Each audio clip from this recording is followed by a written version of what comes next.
ಕಟ್ಟೆಗಳ ಹೂಳು ತೆಗೆಯೋದು, ಎಷ್ಟೋ ರಸ್ತೆಗಳಿಗೆ ಸಂಪರ್ಕ ಇದನ್ನು ಸಂಪರ್ಕ ಮಾಡಿದ್ದಾರೆ. ಮತ್ತೆ ಅರಣ್ಯೀಕರಣ ಇವತ್ತು ಆಸ್ಪತ್ರೆ ಹಿಂಭಾಗ ಅದು ಒಂದು ತೋಪ್ ಥರನೇ ಆಗಿದೆ, ನೆಡು ತೋಪ್ ಥರ ಆಗಿದೆ, ಅಲ್ಲೆಲ್ಲ ಪಾಳು ಬಿದ್ದಿತ್ತು. ಅದು ಉದ್ಯೋಗ ಖಾತ್ರಿ ಹೆಣ್ಮಕ್ಳು ಒಂದು ಕೆಲಸ ಮಾಡಿದ್ದಾರೆ. ಅತಿ ಹೆಚ್ಚು ಹೆಣ್ಮಕ್ಳು ಹೆಚ್ಚು ಕೆಲಸ ಮಾಡ್ತಾ ಇರುವಂಥದ್ದು. ಹಿರೇಮಡಿ ಕಟ್ಟೆ ಹೋಗಕ್ಕೆ ಜಾಗ ಇದನ್ನೆಲ್ಲ ಪೊದೆ ಬೆಳ್ಕೊಂಡಿತ್ತು, ಅದನ್ನ ಸೃಜನೆ ಮಾಡಿರೋದು ಉದ್ಯೋಗ ಖಾತ್ರಿ ಕಾರ್ಮಿಕರು. ರುದ್ರಪ್ಪನ ಕಟ್ಟೆ ಎಲ್ಲ ಮಳೆ ಬೆಳ್ಕೊಂಡು ದೊಡ್ಡ ದೊಡ್ಡ ಹಾವುಗಳು ಅಲ್ಲಿ ವಾಸ ಮಾಡ್ತಿದ್ವು, ಅಂತ ಒಂದು ಪೊದೆಯನ್ನ ಕಡಿದು ಅಲ್ಲಿ ಕೂಡ ಕಟ್ಟೆಯನ್ನ ಇದು ಮಾಡಿದ್ದಾರೆ. ಸೋಮೇಶ್ವರ ಕಟ್ಟೆಯನ್ನ ನಿರ್ಮಾಣ ಮಾಡಿದ್ದಾರೆ. ಹಾಗೆಯೇ ಸ್ಕೂಲ್ ಆಟದ ಮೈದಾನ, ಇವತ್ತು ಹೈಸ್ಕೂಲ್ ಗ್ರೌಂಡ್, ಅದನ್ನ ಉದ್ಯೋಗ ಖಾತ್ರಿಯ ಕಾಮಗಾರಿಯಲ್ಲಿ ಕೆಲಸ ಮಾಡಲಿಕ್ಕೆ ಸಾಧ್ಯ ಆಗಿದೆ. ಹಾಗೆಯೇ ರಸ್ತೆಗಳು, ಎಷ್ಟು ಹಳ್ಳಿಗಳು, ನೀವು ಹೊಸಬೂರ್ನ ರಸ್ತೆ ದುರ್ಗಮವಾಗಿತ್ತು, ಈ ಗದ್ದೆ ಬಯಲುಗಳಿಗೆ ಹೋಗಕ್ಕೆ ಆಗ್ತಿರ್ಲಿಲ್ಲ. ಅಲ್ಲಿ ಒಂದು ಆಳದ ಇಳ್ಕೊಳ್ಳುವ ಜಾಗದಲ್ಲೂ ಕೂಡ ಒದು ತೆಗ್ದಿದ್ದಾರೆ. ಅದೆಂತ ಗಂಡಸರು ಇಳಿಯಕ್ಕಾಗದೇ ಇರೋ ಜಾಗಗಳಲ್ಲಿ ಹೆಣ್ಮಕ್ಳು, ಬಹುತೇಕ ಹೆಣ್ಮಕ್ಳು, ಗಂಡಸರು ಕಡಿಮೆ ಸಂಖ್ಯೆನಲ್ಲೂ ಹೆಣ್ಮಕ್ಳು ಕೆಲಸ ಮಾಡಿದ್ದಾರೆ.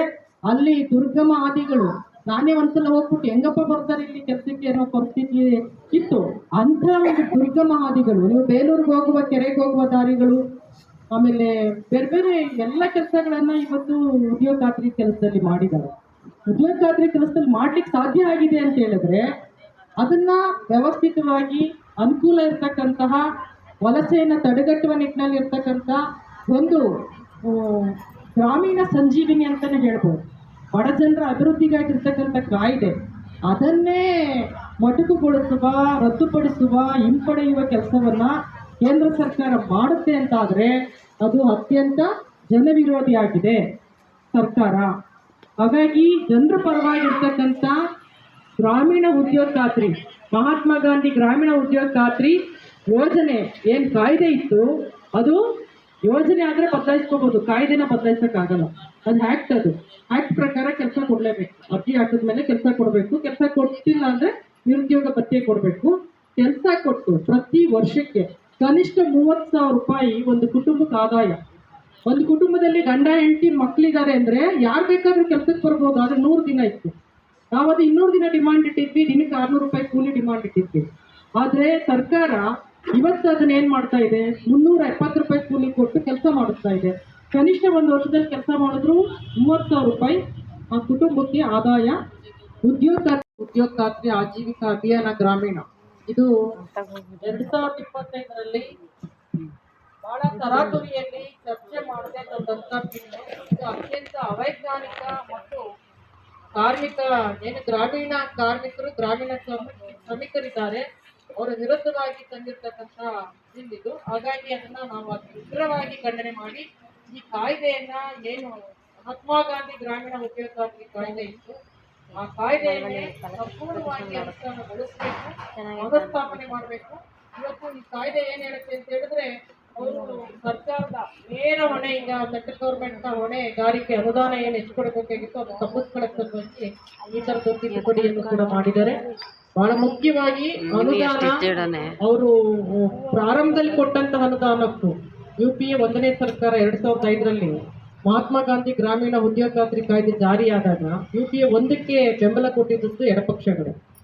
ಅವರವಾಗ ಕಾಮನ್ ಮಿನಿಮಮ್ ಪ್ರೋಗ್ರಾಮ್ ಕಂಡೀಷನ್ ಇತ್ತು. ಆ ಕಂಡೀಷನ್ ಅಲ್ಲಿ ಗ್ರಾಮೀಣರಿಗೆ 100 ದಿನ ಕೆಲಸ ಕೊಡಬೇಕು ಅನ್ನುವಂತ ಒಂದು ಬಹಳ ಪಟ್ಟಿಡಿದು ಈ ಒಂದು ಕಾಯ್ದೆಯನ್ನು ತಂದಿತ್ತು. ಅಂದ್ರೆ 100 ದಿನ ಗ್ರಾಮೀಣ ಪ್ರದೇಶಕ್ಕೆ ಕೆಲಸ ಕೊಟ್ಟರೆ ಗ್ರಾಮೀಣದಿಂದ ವಲಸೆ ತಡೆಗಟ್ಟಬಹುದು ಅನ್ನೋದು ಒಂದು, ಹಸಿವು ನೀಗಿಸಬಹುದು ಅನ್ನೋದು ಒಂದು, ನಿರುದ್ಯೋಗ ನಿವಾರಣೆ ಆಗುತ್ತೆ ಅನ್ನೋಂಥದ್ದು ಪ್ರಮುಖ ಅಂಶಗಳನ್ನ ಇಟ್ಕೊಂಡು ಈ ಕಾಯ್ದೆ ಬಂದಿದೆ. ಆದರೆ ಇವತ್ತು ತನ್ನ ಜವಾಬ್ದಾರಿಯನ್ನು ತಪ್ಪಿಸ್ಕೊಳ್ಳಿಕ್ಕೆ ಸಲುವಾಗಿ ಸೆಂಟ್ರಲ್ ಗೌರ್ಮೆಂಟು ನೇರ ಅವರ ಅನುದಾನವನ್ನ ತಡೆ ಹಿಡಿಲಿಕ್ಕಾಗಿ ಈ ಒಂದು ಕಾಯ್ದೆಗೆ ತಿದ್ದುಪಡಿಯನ್ನು ತಂದು ಹೊಸದಾಗಿ ಇವರು ವಿಕಸಿತ್ ಭಾರತ್ VBG ಅಂತೇಳಿ ಮಾಡಿದ್ದಾರೆ. ನಮ್ಮ ಪ್ರಶ್ನೆ ಇರೋದು, ಈ ಕಾಯ್ದೆಯ ಪ್ರಕಾರ ಏನಾದ್ರೂ ಇದು ಅನುಷ್ಠಾನಗೊಂಡ್ರೆ ಇದು ಗ್ರಾಮೀಣ ಜನರ ಕೆಲಸ ಅಥವಾ ಬದುಕನ್ನ ಒಂದು ಅಭಿವೃದ್ಧಿ ಪಡಿಸೋ ಬದಲಿಗೆ ಬದುಕನ್ನ ನಷ್ಟಕ್ಕೆ ತಗೊಂಡೋಗುವ, ಜೀವನವನ್ನ ನಷ್ಟಕ್ಕೆ ತಗೊಂಡೋಗುವ, ಅವರು ಕೆಲಸಕ್ಕಾಗಿ ಬೇಡಬೇಕು, ಅವರು 60 ದಿನ ಕೆಲಸ ಕೊಡಬೇಡಿ ಅಂತ ಹೇಳ್ತಾರೆ. 125 ದಿನದಲ್ಲಿ ಕಟಾವು ಮತ್ತೆ ಬಿತ್ತನೆ ಕಾಲದಲ್ಲಿ ಕೆಲಸ ಕೊಡಬೇಡಿ ಅಂತ ಹೇಳ್ತಾರೆ. ಎಷ್ಟು ಜನ ಇವತ್ತು ಉದ್ಯೋಗ ಖಾತ್ರಿಯಲ್ಲಿ ಕೆಲಸ ಮಾಡೋರು ಕಟಾವ್ಗೆ ಹೋಗುವ ಸೆಕ್ಷನ್ ಕೂಡ ಅವ್ರು ಕಟಾವು ಮುಗಿಸ್ಕೊಂಡು ಬಂದು ಕೆಲಸ ಮಾಡ್ಲಿಕ್ಕೆ ಅವಕಾಶ ಇತ್ತು. ಕೆಲವರು ಕಟಾವು ಮಾಡ್ಲಿಕ್ಕೆ ಆಗದೆ ಇರೋರು ಬಿತ್ತನೆ ಕೆಲಸಕ್ಕೆ ಹೋಗ್ಲಿಕ್ಕೆ ಆಗದವರೆಲ್ಲ ಉದ್ಯೋಗ ಖಾತ್ರಿ ಕೆಲಸದಲ್ಲಿ ಕೆಲಸ ತಗೊಳ್ಳಿಕ್ಕೆ ಅವಕಾಶ ಇತ್ತು. ಆದರೆ ಇಲ್ಲಿ ಕೆಲಸನೇ ಕೊಡಬೇಡಿ ಅಂತ ಹೇಳ್ತಾರೆ. ನೀವು 125 ದಿನದಲ್ಲಿ, ಅದೇ 125 ದಿನ ವರ್ಷದಲ್ಲಿ ತಗೊಳ್ಳಿ, ಆದರೆ 60 ದಿನ ಕೆಲಸ ಕೊಡಬೇಡಿ ಅಂತ ಹೇಳಿದ್ರೆ 60 ದಿನ ಕೂಲಿಕಾರರ ಹೊಟ್ಟೆಗೆ ಅವರು ಮಣ್ಣು ಹಾಕ್ತಿದ್ದಾರೆ. ನೀವು ಹಸಿವನ್ನು ಇರಬೇಕು, ನೀವು ಇನ್ನೊಬ್ರ ಹತ್ರ ಹೋಗಿ ಕೈ ಚಾಚಬೇಕು, ನೀವು ಇಲ್ಲಿ ಕೆಲಸಕ್ಕೆ ಬಂದು ಅರ್ಜಿ ಹಾಕಬಾರ್ದು ಅಂತ ಹೇಳಿದ್ರೆ ಕೆಲಸದಿಂದ ಅವ್ರನ್ನ ಹಿಮ್ಮುಖರನ್ನಾಗಿ ಮಾಡುವ, ಕೆಲಸ ಕೊಡದೇ ಇರುವ, ಮತ್ತು ಗ್ರಾಮೀಣ ಪ್ರದೇಶದಿಂದ ಅವ್ರನ್ನ ಬೇರೆ ಬೇರೆ ಕಡೆಗೆ, ಹಸಿವು ಅಂದರೆ ಅದು ಊಟ ಮಾಡಲೇಬೇಕು, ಆದಾಯ ಇಲ್ಲ ಅಂದರೆ ಕುಟುಂಬ ಜೀವನ ನಿರ್ವಹಣೆ ಮಾಡಲಿಕ್ಕೆ ಆಗಲ್ಲ, ಅದು 60 ದಿನ ನೀವು ಕೆಲಸ ತಗೋಬಾರ್ದು ಅನ್ನುವಂಥ ಕಂಡೀಷನ್ ಏನಿದೆ ಅತ್ಯಂತ ಮಾರಕವಾದದ್ದು, ಅದು ಜನವಿರೋಧಿಯಾದದ್ದು, ಅದು ಕಾರ್ಮಿಕ ವಿರೋಧಿಯಾದಂಥ ನಡೆ. ಹಾಗಾಗಿ VBG ರಾಮ್ಜಿಯನ್ನು ಅತಿ ಉಗ್ರವಾಗಿ ಖಂಡನೆ ಮಾಡ್ತೇವೆ. ಮತ್ತು ಇದರಿಂದ ಗ್ರಾಮ ಅಭಿವೃದ್ಧಿ ಸಾಧ್ಯ ಇಲ್ಲ, ಗುತ್ತಿಗೆದಾರರಿಗೆ ಲಾಭ ಆಗುತ್ತೆ. ಗುತ್ತಿಗೆದಾರ ಜೇಬ್ ಖಾಲಿ ಇತ್ತು ಈ ಕಳೆದ 2005ರಿಂದ ಇಲ್ಲಿವರೆಗೆ. ಅವರು ಬರಲಿಕ್ಕೆ ಆಗ್ತಿರ್ಲಿಲ್ಲ, ಅವ್ರ ಅರ್ಜಿನೇ ಹಾಕಕ್ಕೆ ಆಗ್ತಿರ್ಲಿಲ್ಲ. ಇಲ್ಲಿ ಅವಕಾಶ ಕೊಟ್ಟಿರೋದ್ರಿಂದ ಇಲ್ಲಿ ಕೂಲಿ ಕಾರ್ಮಿಕರು ಕೆಲಸ ಸಿಗೋದು, ಗುತ್ತಿಗೆಯವ್ರ ಪಾಲಾಗುತ್ತೆ, ಭ್ರಷ್ಟಾಚಾರ ಇನ್ನೂ ಹೆಚ್ಚಾಗಲಿಕ್ಕೆ ಕಾರಣ ಆಗುತ್ತೆ, ಲೂಟಿಗೆ ಅವಕಾಶ ಆಗುತ್ತೆ. ನೀವು ಪ್ರತಿಯೊಂದರಲ್ಲೂ ಲೂಟಿ ಮಾಡಲಿಕ್ಕೆ ಗುತ್ತಿಗೆದಾರರ ಕೈಗೆ ಅವರ ಜೇಬ್ ತುಂಬಿಸ್ಲಿಕ್ಕೆ ವಿಕಸಿತ್ ಭಾರತ್ VBGಯನ್ನು ತಂದಿದ್ದಾರೆ. ಹಾಗಾಗಿ ಇದು ಅತ್ಯಂತ ಮಾರಕವಾದದ್ದು, ಇದನ್ನು ನಾವು ವಿರೋಧ ಮಾಡ್ತೇವೆ, ಖಂಡಿಸ್ತೇವೆ. ಇದು ಯಾವ ಕಾರಣಕ್ಕೂ ಕೂಡ ಅನುಷ್ಠಾನ ಆಗಬಾರ್ದು ಅಂತೇಳಿ ನಾವು ಒತ್ತಡವನ್ನು ಹೇರ್ತೇವೆ. ಮತ್ತು ಗುರುತಿಸಿದ ಪ್ರದೇಶದಲ್ಲಿ ಅಷ್ಟೇ ಅನುದಾನ ಕೊಡ್ತಾರೆ, ಅವರು ಓಕೆ ಕೊಡಬೇಕು ಸೆಂಟ್ರಲ್ ಗೌರ್ಮೆಂಟು. ನಿಮಗೆ ಇಲ್ಲಿಂದ ಜಿಲ್ಲಾ ಪಂಚಾಯತಲ್ಲಿ ಓಕೆ ತಗೋಕ್ಕೆ ಎಷ್ಟು ನೀರು ಕುಡಿತೀರಿ? ತಾಲೂಕ್ ಪಂಚಾಯತಿಗೆ ಹೋಗ್ಬೇಕು, ಅಲ್ಲಿಂದ ಜಿಲ್ಲಾ ಪಂಚಾಯತಿಗೆ ಹೋಗಬೇಕು, ಅವರು ಓಕೆ ಕೊಡಬೇಕು. ಕ್ರಿಯಾಯೋಜನೆ ಅಪ್ರೂವಲ್ ಆಗೋಕ್ಕೇ 3 ತಿಂಗಳು 6 ತಿಂಗಳು, ಕೊನೆಗೆ ಹತ್ತತ್ರ ಕೊನೆಯಲ್ಲಿ ಕೊಡ್ತಾರೆ. ಅದು 100 ದಿನ ಕೆಲಸನೇ ಕೊಡೋಕ್ಕಾಗಲ್ಲ. ಇನ್ನು ಅವ್ರ ಅಪ್ರೂವಲ್ ಕಾಯೋದು ಅಂದರೆ ನೀವು 125 ದಿನ ಅಲ್ಲ, ಕೊನೆ 25 ದಿನವೂ ಸಿಗುತ್ತೆ ಎನ್ನುವ ಯಾವ ಗ್ಯಾರಂಟಿನೂ ಅಲ್ಲ. ಸೊ ಹಾಗಾಗಿ ಒಂದು ಅನುದಾನದಿಂದ ವಂಚಿತರು ಮಾಡೋದು, ಹಕ್ಕಿಂದ ವಂಚಿತರು ಮಾಡೋದು, ಕೆಲಸದ ಹಕ್ಕಿಂದ ಬೇಡಿಕೆಯನ್ನೇ ಸಲ್ಲಿಸುವ ಹಕ್ಕನ್ನು ಕಿತ್ಕೊಳ್ಳೋದು, ಜೊತೆಗೆ ಕೆಲಸದ ಹಕ್ಕನ್ನು ಕಿತ್ಕೊಳ್ಳೋದು ಅಂತ ಹೇಳಿದ್ರೆ ಇದು ಅತ್ಯಂತ ಅವೈಜ್ಞಾನಿಕ. ಹಾಗಾಗಿ ನಾವು ಈ ಪ್ರಶ್ನೆಯನ್ನು ಒಪ್ಪೋದಿಲ್ಲ, ಈ ಒಂದು ಕಾಯ್ದೆಯನ್ನು ಒಪ್ಪೋದಿಲ್ಲ, ಅದು ತಕ್ಷಣ ವಾಪಸ್ ಆಗಬೇಕು. ಮಹಾತ್ಮ ಗಾಂಧಿ ರಾಷ್ಟ್ರೀಯ ಗ್ರಾಮೀಣ ಉದ್ಯೋಗ ಖಾತ್ರಿ, ಮಹಾತ್ಮ ಗಾಂಧಿ ದೇಶಕ್ಕೆ ಸ್ವಾತಂತ್ರ್ಯ ತಂದುಕೊಟ್ಟವರು, ಇಡೀ ಜೀವನವನ್ನು ತ್ಯಾಗ ಮಾಡಿದವರು, ಅಂಥವರ ಹೆಸರನ್ನು ಬದಲಾಯಿಸುವ ಬಹುದೊಡ್ಡ ಹುನ್ನಾರ ಇದರೊಳಗಡೆ ಅಡಗಿದೆ. ಹಾಗಾಗಿ ಅಂಥ ಎಲ್ಲ ಕೆಟ್ಟ ರಾಜಕಾರಣವನ್ನು ಇದರೊಳಗಡೆ ಸುರುಕುವ ಪ್ರಯತ್ನವನ್ನು ಮಾಡಿದ್ದಾರೆ. ಇದು ಸರಿಯಾದ ಕ್ರಮ ಅಲ್ಲ. ನಮಗೆ ಗ್ರಾಮೀಣ ಉದ್ಯೋಗ ಖಾತ್ರಿ ಏನು ಮಹಾತ್ಮ ಗಾಂಧಿ ನಗರಕ್ಕೆ ವಲಸೆ ಹೋಗೋದನ್ನು ತಪ್ಪಿಸಿತ್ತು. ಕೊರೋನಾ ಸಂದರ್ಭದಲ್ಲಿ ಎಷ್ಟೋ ಜನ ಬೆಂಗಳೂರಿಂದ ಬೇರೆ ಬೇರೆ ಪಟ್ಟಣ ಪ್ರದೇಶಗಳಿಗೆ ಬಂದು ಕೆಲಸ ಮಾಡಿರೋ ಉದಾಹರಣೆ. ಗ್ರಾಮೀಣ ಉದ್ಯೋಗ ಖಾತ್ರಿ ಯೋಜನೆ ಅಂದರೆ 100 ದಿನ ಕಡ್ಡಾಯ ಕೆಲಸ ಕೊಡಬೇಕು. ಅವ್ರು ಅರ್ಜಿ ಹಾಕಿದ 15 ದಿನದ ಕೆಲಸ ಕೊಟ್ಟಿಲ್ಲ ಅಂದರೆ ನಿರುದ್ಯೋಗ ಭತ್ಯೆ ಕೊಡಬೇಕು. ಯಾರು ಕೆಲಸ ಕೊಟ್ಟಿಲ್ವೋ ಅಲ್ಲಿ ಹೊಣೆಗಾರರು ಆಡಳಿತಾಧಿಕಾರಿಯನ್ನು ಹೊಣೆ ಮಾಡ್ತಿದ್ರು. ಇದು ಕಾನೂನು ಒಂದು ಬಲವಾಗಿತ್ತು.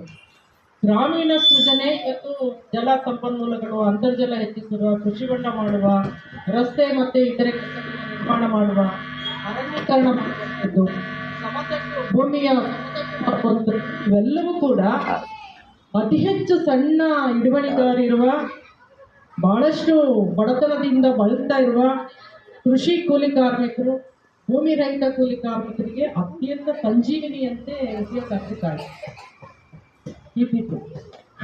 ಈ ಕಾಯ್ದೆಯನ್ನು ವ್ಯವಸ್ಥಿತವಾಗಿ ನಾಶ ಮಾಡುವ ನಿಟ್ಟಿನಲ್ಲಿ ನೋಡಿ, ಆ ಕಾಯ್ದೆನಲ್ಲಿ ಸಮಾನ ಕೂಲಿ ಇತ್ತು, ಗಂಡಸು ಹೆಂಗಸು ಇಬ್ಬರಿಗೂ 370 ರೂಪಾಯಿ, ತಾರತಮ್ಯ ಇರಲಿಲ್ಲ, ಲಿಂಗ ತಾರತಮ್ಯ ಇರಲಿಲ್ಲ, ಸಮಾನ ಕೆಲಸಕ್ಕೆ ಸಮಾನ ಕೂಲಿ, ನೀವೇನು ಕೆಲಸ ಮಾಡ್ತೀರಾ ಅದರ ಕ್ಯೂಬಿಕ್ ಮೀಟರ್ ಲೆಕ್ಕದಲ್ಲಿ ಅದಕ್ಕೆ ಕೂಲಿ ಇತ್ತು.